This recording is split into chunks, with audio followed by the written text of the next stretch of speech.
میشیتم و اینجا بزرگترین گرد همایی آدم هاست. جشنی که فقط هر 144 سال یک بار برگزار میشه. 500 میلیون جمعیت، 45 روز و یک هدف.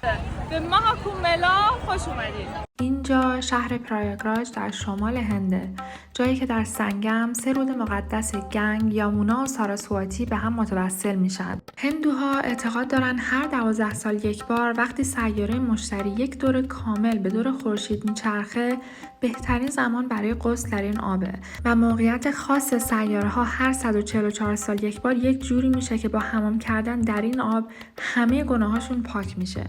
جمعیتی که در یک روز به اینجا میان بیشتر از جمعیت بسیاری از کشورهای جهانه. این فستیوال یک بار در عمر ما اتفاق میفته و من خوششانس بودم که در مهمترین روز شم تولدم رو تونستم فوت کنم.